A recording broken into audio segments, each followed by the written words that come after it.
গ্রামের নাম ফুলতলা। সেখানে থাকত এক হাসিখুশি ছেলে, গোপাল। গোপাল খেলতে ভালোবাসত, গান গাইতে ভালোবাসত, কিন্তু একটাই সমস্যা ছিল। সে অন্ধকারকে ভয় পেত।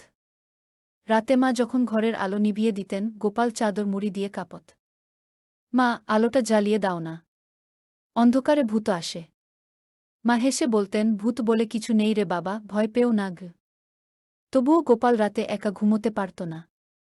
একদিন পূর্ণিমার রাতে গ্রামের মাঠে বড় উৎসব হল। সবাই প্রদীপ জ্বালিয়ে গান গাইছে, নাচছে।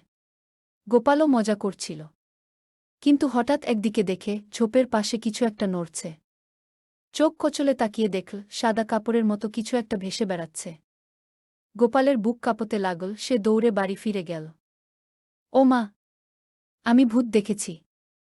সবাই হেসে বলল, তুই নিশ্চয়ই বাতাসে কাপড় উড়তে দেখেছিস গু। কিন্তু গোপাল বিশ্বাস করল না। রাতে ঘুমোতে গিয়ে গোপাল ভাবে, যদি সত্যিই ভূত থাকে। এই ভাবতে ভাবতেই ঘুমিয়ে গেল।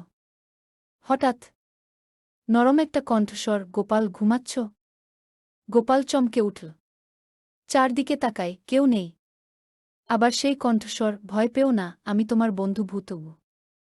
গোপাল কাঁপা গলায় বলল, ভূত? তুমি আমাকে খেতে এসেছ? ভূত হেসে বলল, না রে বোকা, আমি কাউকে খাই না। আমি শুধু বন্ধু খুঁজছি। সবাই আমাকে ভয় পায়। গোপাল একটু সাহস পেল, তুমি তো ভয় দেখাওনি। ভূত বলল, তুমি প্রথম যে আমার সঙ্গে কথা বললে গু। তারপর তারা কথা বলতে লাগল। ভূতের নাম ছিল বিলু। সে বলল, আমি রাতে একা থাকি, তাই মানুষের ভয় পাই। তুমি যদি বন্ধু হও, আমরা খেলব, গল্প করব। গোপাল হাসল, ঠিক আছে, তুমি আমার ভূত বন্ধু গো। সেই রাত থেকে গোপাল আর ভয় পেত না। প্রতিদিন রাতে ঘুমানোর আগে সে জানালার দিকে তাকিয়ে বলত, বিলু, আজও দেখা হবে তো?